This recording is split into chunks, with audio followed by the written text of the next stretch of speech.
기억과 현실이 너무 다르지. 내밀어줄 때 손잡아 후회하지 말고.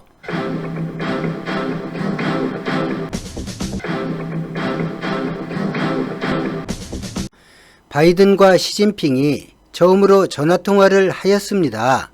조금 이례적인 것은 바이든이 사드 배치를 문제 삼아 중국이 한국을 압박하거나 그동안 보복 조치를 해온 것을 먼저 문제 삼았다는 것입니다.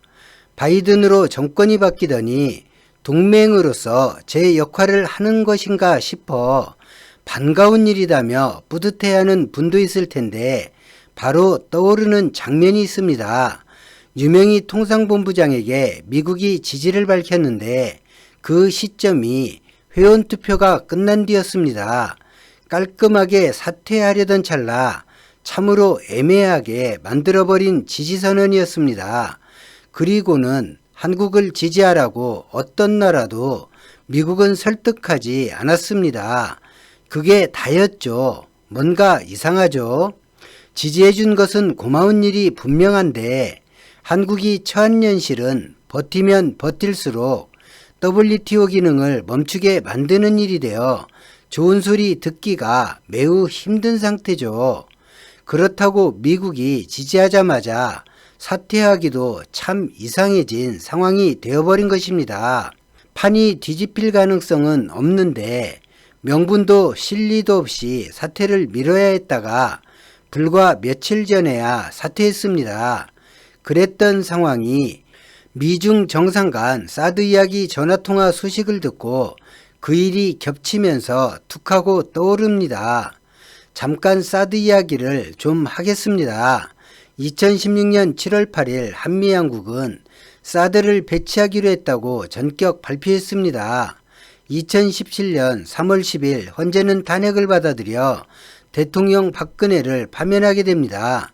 이미 중국에서 사업을 모두 접어야 할 만큼 롯데는 보복을 당하고 있었고 중국에 진출한 한국 기업 전체가 어려움을 겪기 시작했습니다. 중국 여행객의 방한은 금지되었고 한국 콘텐츠 수출이 중지되었습니다.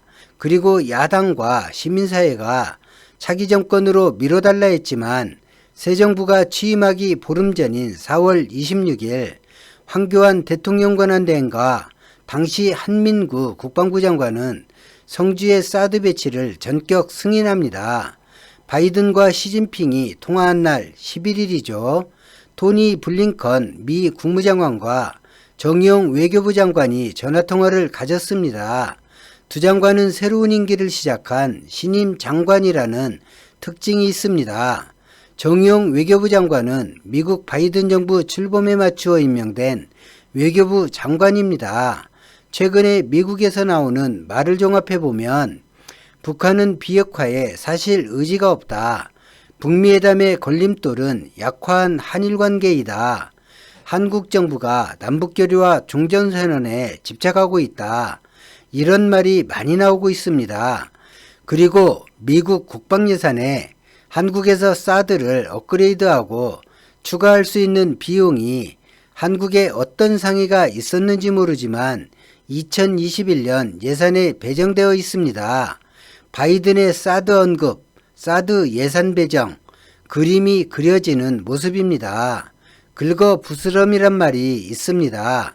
한중 간 사드는 어느 정도 정리되어 가는데 한국과 중국 사이에 정리가 어렵도록 의도적으로 갈등을 부각하려 거론한 듯 보입니다.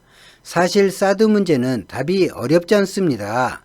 미국이 한국에 팔고 운영권을 넘기고 사드 운영 기술을 전달해주면 됩니다. 국군이 소유하고 국군이 운영하면 중국이 시비 걸지 못합니다.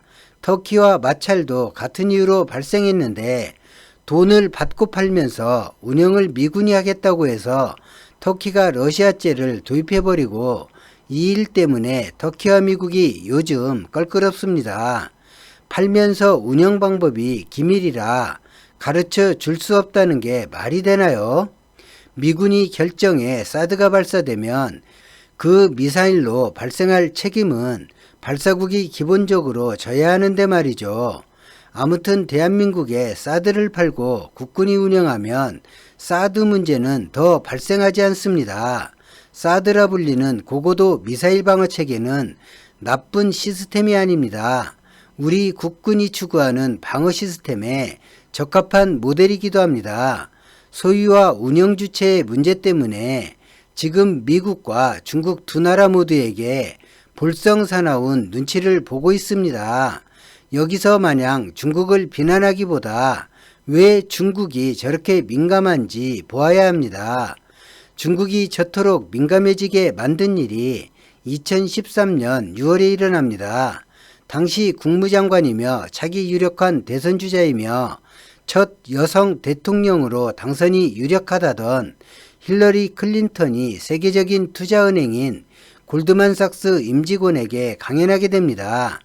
여기서 두 가지 이야기를 하게 됩니다. 그중 하나가 북한이 핵무기를 계속 개발하고 중국이 이를 막지 않는다면 중국이 북한을 이용한 군사팽창을 시도하는 것으로 판단해 중국과 인접한 모든 나라에 중국을 겨냥한 미사일을 설치하겠다. 그렇게 포위를 해버리겠다고 선언을 합니다. 단순히 유력한 정치인이라면 무시해도 되는 발언이지만 미국의 국무장관이자 차기 유력한 대선 후보라면 이야기가 달라집니다.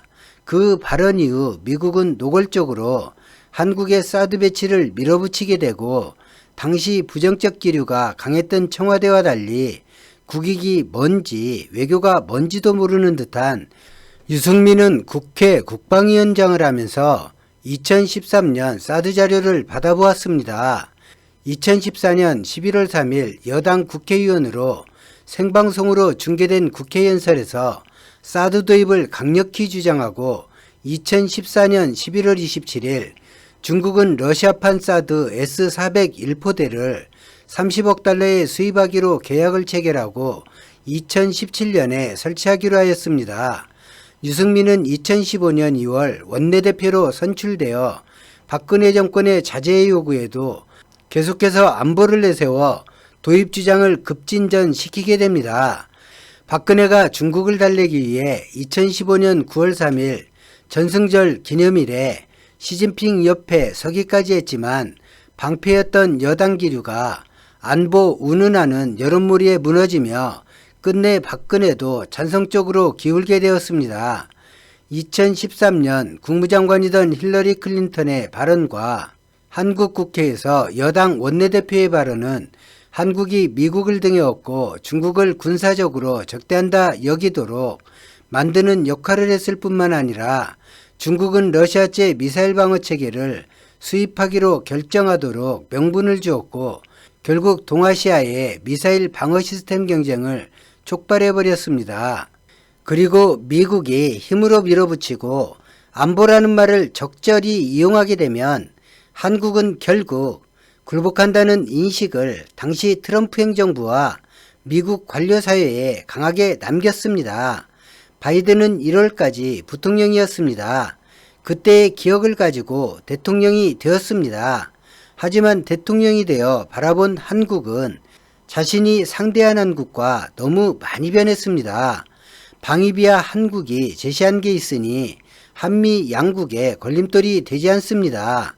한국과 미국이 공동으로 연결된 일에서 기억 속의 한국과 현실에서 마주한 한국에 혼란스러울 것입니다. 그 대표적인 모습이 시진핑과 전화통화로 말한 사드 이야기입니다. 바이든의 혼란이 잘 정리되도록 안 되는 것은 안 된다고 분명히 말해줘야 합니다. 미지근한 대응은 오해를 부르고 더 불편해지고 운신폭만 줄어듭니다. 트럼프의 했듯 그렇게 하면서 남북 문제에서 미국과 조금 더 불편해지는 것을 감수하길 바랍니다. 오늘 영상은 여기까지입니다. 고맙습니다.